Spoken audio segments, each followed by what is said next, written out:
안녕하세요. 오늘은 인공지능과 철학에 관한 논문을 이제 세 번째로 살펴볼까 합니다. 오늘의 주제는 감정을 가진 기계가 실현 가능한가에 관한 논문입니다. 인공지능에서 인공감정으로 감정을 가진 기계는 실현 가능한가? 천현득 교수님이고요. 논문을 쓸 당시에는 이게 2017년의 논문인데 이화여대 인문과학원 교수였었고요. 현재는 서울대 철학과의 교수님입니다. 예전에 살펴봤던 박창국 교수님의 논문과 맥락을 같이 한다고 보여지는데요. 그래서 같이 보시면 좋을 듯 합니다.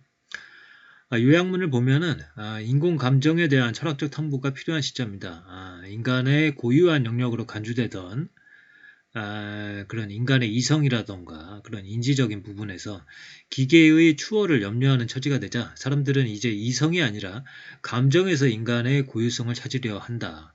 이렇게 이야기를 하고 있고요. 그래서 이제 감정을 선언적으로 정의하기보다 감정이 수행하는 몇 가지 핵심 역할들을 소개하고 이로부터 감정을 부여할 수 있는 기준들을 고찰을 한 후에 현재의 방식으로는 이 감정 로봇이 근미래에 실현될 가능성이 낮다고 주장을 하고 또 한편으로는 그런 기술이 있다고 할지라도 그러한 로봇을 우리가 만들 필요가 있겠는가를 이제 위험성의 측면에서 고찰을 하고 있습니다. 그래서 저희가 계속 살펴보고 있지만은 이 철학적으로 인공지능을 이제 조망하는 그런 논문들은 일단 첫 번째 물음으로는 그것이 가능한가라는 측면, 그 다음에 두 번째 측면에서는 그것을 구현할 필요가 있겠는가, 정당성 혹은 필요성의 측면에서 보고 있다라는 느낌을 많이 받고 있습니다. 그러면 오늘의 논문을 한번 살펴보도록 하겠습니다. 그래서 문제는 감정이라고 할 수가 있겠습니다. 동서를 막론하고 많은 사상가들이 인간을 지정의 혹은 이성, 감정, 의지를 가진 존재로 보았는데 이 인지적인 능력에서 기계의 추월을 염려하며 초라해진 인간의 위상을 개탄하는 사람들은 이제 감정으로 눈을 돌리고 있습니다. 왓슨이 경쟁에서 이기긴 했지만 승리를 기뻐하지는 못했다.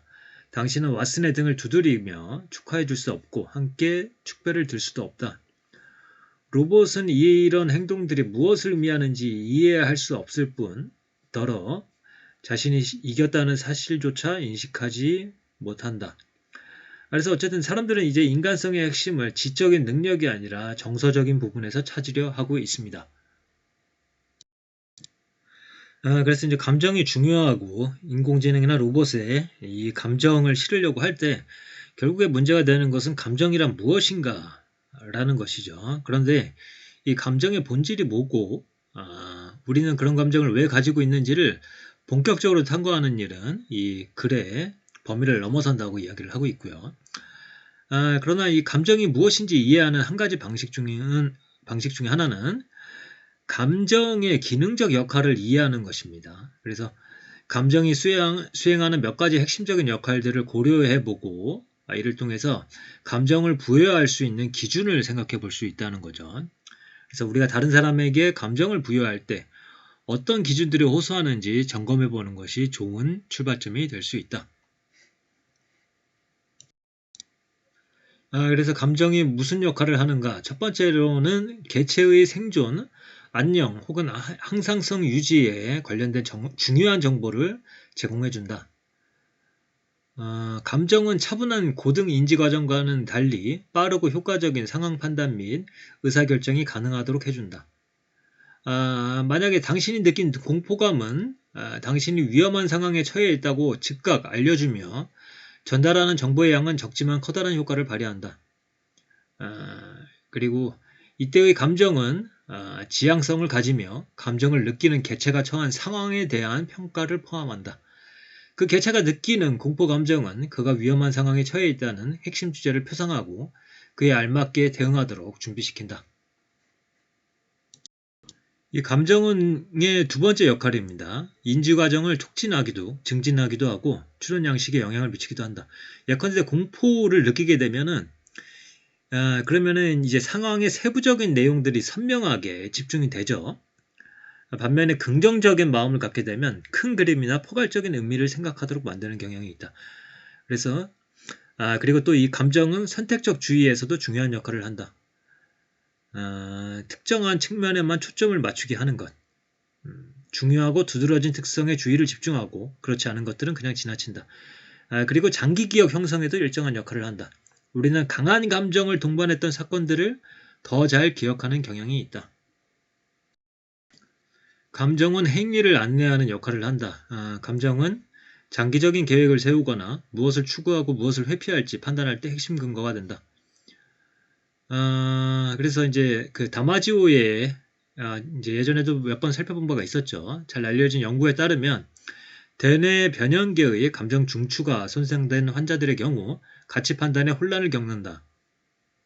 이 환자들은 실험실의 표준적인 인지적 과제를 수행하는 데에는 별 문제가 없었지만 일상생활에서 합리적인 판단을 내리는데 어려워했다. 그래서 이제 투자에서 큰 손실을 보기도 하고요. 그랬을 경우에 이제 투자를 멈춰야 되는데 감정이 손상되는 사람들은 그렇지 않았다는 거죠. 그래서 어쨌든 감정은 행위를 안내하는 역할을 한다라는 겁니다. 그리고 이제 우리가 감정을 경험할 때 특징적인 신체 반응이나 표정 등이 동반이 되는데요. 이 다양한 감정 표현은 사회적 상호작용에서 중요한 역할을 담당합니다. 서로의 미묘한 감정을 읽어내고 적절히 반응하며 교감을 통해 공동체를 유지하게 되는 것이죠. 어떤 이가 공포에 질려있는 표정을 한다면 우리는 그가 위험에 처해 있음을 파악하게 됩니다. 어쨌든 이제 감정은 사회적 유대감을 형성하는 기초입니다. 그래서 이제 정리를 하자면은 감정은 개체의 생존과 안녕에 유관한 정보를 표상하고 두 번째로는 인지 과정에 영향을 미치며 세 번째로 행위를 지도하고 네 번째로 사회적 상호작용에 관여를 한다라고 보시면 되겠습니다. 그래서 이제 감정의 역할에 대해서 이제 살펴봤고 그러면 이것을 우리가 실현 가능한가, 인공 감정을 만들 수 있는가라는 측면에서 이제 살펴볼 텐데요. 로봇 공학자들이 설계하는 감정 체계는 감정 인식, 감정 생성, 감정 표현이라는 세 부분으로 구성이 되는데 이 중에 감정 인식과 표현 능력만을 갖춘 로봇은 내적인 감정 생성 모형이 없기 때문에 그런 로봇은 감정을 소유한다고 우리가 보지는 않습니다. 그렇다면 문제는 감정 생성 모형을 갖춘 로봇이 인공 감정을 가질 수 있는지 여부이다.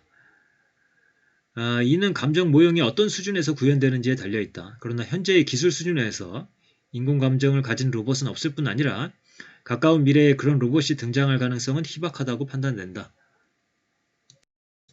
그래서 이 감정의 역할들을 토대로 해서 우리가 이게 인공 감정을 만들려고 할 때 필요한 기준들, 전제 조건들을 우리가 이제 생각해 볼 수가 있는데요.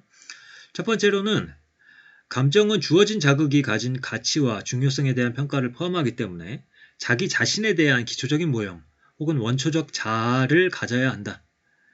로봇이 인간이 갖는 것과 같은 자아나 자의식을 가져야 한다는 말이 아니라 어떤 것이 자신에게 해가 되는지 도움이 되는지 정도는 평가할 수 있어야 한다는 뜻이다. 이와 연관하여 감정을 가진 개체는 기본적인 충동이나 욕구를 가진다고 전제된다. 목마름, 배고픔, 피로감 등의 본능을 가지는데 이런 본능이 없다면 감정도 없게 되는 것이죠. 그래서 이제 아까 말씀드린 원초적 자아, 무엇이 해가 되는지 도움이 되는지 그 이면에 이제 충동을 갖고 있어서 목마르면 물을 마시는 것이 도움이 되겠다라는 판단을 할 수가 있겠죠. 그래서 이러한 감정, 그러니까 충동적인 부분도 기본적인 자아 설정의 한 부분으로서 설명하고 있는 것 같다고 저는 이해를 했습니다. 두 번째로는 이 상당한 수준의 강박 능력과 일반 지능을 가지고 있음을 전제하게 된다. 환경에서 주어지는 자극을 지각하고 그로부터 얻은 정보와 개체 내의 상태에 대한 정보를 결합할 수 있는 능력이 없다면 감정은 불가능하다. 감정은 지능적인 동물에게서 나타나며 더 지능적일수록 더 풍부한 감정을 나타내는 경향이 있음을 기억할 필요가 있다. 따라서 인간과 사회적으로 상호작용하기 위해 인간이 가지는 것과 같은 감정을 가지려면 로봇은 인간이나 고등 동물 이상의 일반 지능을 가지고 생명체들이 가진 신체와 유사한 신체를 가지며 생명체가 흔히 처하는 것처럼 복잡하고 예측 불가능한 환경에 놓여 적응할 수 있어야 한다. 그 정도 수준에 이르려면 굉장히 길이 멀다라는 것. 그래서 진정한 감정 로봇을 현실적으로는 구현하기가 어렵다라고 이야기를 하고 있습니다. 설사 기술적으로 가능성이 있더라도 시장에 충분한 수요가 없거나 사회문화적 저항이 크거나 사람들에게 충분한 설득력을 보여주지 못한다면 그 기술은 개발되지 않을 것입니다. 기술 발전은 기술 자체의 논리만으로 결정되지 않는 것이고요. 따라서 우리가 진정한 인공감정을 원하는지 물어야 합니다. 감정 로봇을 원하는 이유가 과장되어 있다라고 이야기를 하고 있습니다. 첫 번째로 로봇이 스스로 감정을 가진다고 해서 미래의 로봇이 더 안전해질 것이라고 장담할 수 없다. 우리 인간이 동물의 감정을 배려하지 않는 것처럼 인공 초지능이 인간의 감정을 이해하고 배려하지 않는다면 미래 로봇이 더 안전해질 것으로 기대할 수 없다. 게다가 우리는 감정에는 명암이 있음을 직시해야 한다. 두 번째로 진정한 감정을 소유한 로봇이 우리가 로봇을 만드는 목적에 부합하는지가 의문이다. 어원을 살펴보면 로봇은 인간의 고되고 번거로운 노동을 대신하기 위한 기계를 뜻합니다. 일종의 인공물 노예이죠. 만약에 미래 로봇이 감정을 가지게 되었을 때 그것이 인공물이라는 이유로 노예처럼 부린다면 감정을 느끼는 존재에 대한 노동 착취라는 비난이 생겨날 수 있겠죠. 그래서 감정의 소유 여부는 로봇의 노동을 도덕적 차원에서 고려하도록 만든다. 우리는 권리를 가진 주체로서의 로봇을 원하는가? 아니면 시키는 일을 똑똑하게 처리하는 노예로서의 로봇을 원하는가? 뿐만 아니라 인간이 로봇에게 신체적으로나 심리적으로 고된 노동을 강제하려고 해도 감정을 가진 로봇을 통제하기란 쉽지 않을 것이다. 로봇이라고 해서 아무도 거주하지 않는 텅 빈 우주 속으로 혹은 노심이 녹아내리는 원자로 속으로 들어가고 싶지는 않을 것이다. 그리고 이제 감정을 로봇에게 부여하려고 할 때 또 어려운 점이 있는데요. 어떤 감정을 넣을 것인가 라고 했을 때 부정적인 감정을 넣지 말아야 하는가? 이거 굉장히 어려운 문제라는 거죠. 첫 번째로는 로봇에게 그런 부정적인 감정이 내재되어 있지 않다면 사용자가 부정적인 감정을 느낄 때 제대로 공감해 줄 수 있을지 의문스럽습니다. 또 다른 하나는 이 부정적 감정조차도 나름의 역할을 하고 있다는 거죠. 부정적 감정이 인지 능력의 어떤 면을 강화한다는 사실을 이미 살펴보았고 뿐만 아니라 슬픔을 느낄 수 없는 존재가 기쁨을 온전히 누리거나 수치를 모르면서 자부심을 느끼는 것은 어려워 보인다는 것이죠. 그래서 이 인공감정의 실현 가능성에 대한 요약은 로봇이 감정을 가지기 위한 전제 조건들을 만족하기 어렵기에 가까운 미래에 인공감정이 현실화되기는 어려울 것이고 설사 그것이 기술적으로 가능하다고 할지라도 진정한 감정을 가진 로봇을 인류가 원하는지에 관해서는 의문의 여지가 많다라는 거죠. 그러니까 이제 지난번에 살펴봤던 어떤 자율성에 관한 것들, 인공지능이 자율성을 가질 수 있는가에서 역시 인공지능은 자율성을 가질 수 있는가? 첫 번째 질문. 두 번째 질문은 인공지능이 자율성을 가진 존재가 되어야 하는가? 어떤 정당성의 측면들. 이런 식으로 논의가 되는 것을 이제 많이 볼 수가 있습니다. 그래서 어쨌든 결론적으로 인공감정이 근미래에 실현될 가능성은 낮다고 보고 있습니다. 감정을 내적으로 가지는 로봇이 아니더라도 사람과 교감하는 사회적 서비스 로봇, 현재 시점에서도 만들 수 있는 그런 로봇들의 문제도 있다라는 거죠. 로봇의 감정은 없다라고 우리가 흔하게 말은 하지만은 실제로는 로봇에 대해서 우리가 감정을 느끼기도 합니다. 상대는 감정을 실제로 가진 존재가 아닌데도 우리는 그것을 의인화해서 감정을 가진 존재처럼 대하기 때문에 여러 문제들이 생겨날 수 있다. 사교 로봇에 대한 심리적 의존으로 인해 사용자가 조종되거나 착취당할 가능성이 존재한다.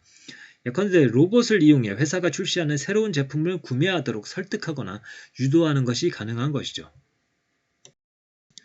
현재 수준의 로봇에 대해서도 사람들이 정서적인 유대감을 느끼는 그런 조사들이 있는데 미래 로봇이 더욱 정교해지면은 이 로봇을 인격화하는 정도도 더욱 심화될 것이고 인간이 사교 로봇을 더 신뢰하고 더 깊은 감정적 유대감을 형성할수록 이 속임수의 가능성도 커지게 되겠죠. 이 감정 로봇의 도덕적인 추론을 내장하도록 제도화하는 것도 가능한 대응 방안이 되겠지만 역시 문제는 어떻게입니다. 도덕적 추론 능력을 장착하기 위해 도덕적 원리를 집어넣어야 하는가? 경험으로부터 배울 수 있도록 해야 하는가? 원리를 넣어줘야 한다면 어떤 원리를 넣을 것인가? 그리고 그 원리들을 작동시켜 실시간으로 반응하게 만드는 것이 가능한지 논의가 필요합니다. 우리는 잘 알려진 이 아시모프의 세 법칙이 실제로 구현되기 어렵다는 사실을 잘 알고 있습니다. 그런 난점을 피해 일방적인 감정 소통이라는 특성으로 인해 우리가 감정 로봇에게 기만당하지 않도록 로봇 안에 일정한 장치를 마련할 수 있는지 검토해야 한다. 그래서 이제 결론, 마무리 부분에 결론을 대신하여라는 이제 제목이 붙어 있고요. 어떤 대상이 감정을 소유한다고 판단하기 위해서는 까다로운 조건들이 충족되어야 한다. 진짜 감정을 가진 존재로 진화하려면 어쩌면 유기체와 같은 신체를 소유해야 할지도 모르겠다. 우리가 그러한 인공지능을 원하는지 나로서는 확신할 수 없다. 그러나 먼 미래에 발생할지도 모르는 진정한 인공감정을 논의하기 앞서 감정 로봇과의 일방적 정서적 교감이 가져올 수 있는 잠재적 위험을 예상하고 이에 대비하는 것이 필요하다. 그래서 이제 오늘 논문을 살펴봤고요. 제가 이제 소개해드리는 논문은 이제 구글에서 다 검색하실 수가 있고, 이제 무료로 보실 수 있는 논문들을 선정해서 이제 소개드리고 있기 때문에 보시고선 관심이 생기신 논문은 한번 직접 보셔도 좋을 것 같습니다. 그럼 계속해서 관련된 논문들을 읽어나가도록 하겠습니다. 오늘의 내용은 이것으로 마치도록 하겠습니다. 감사합니다.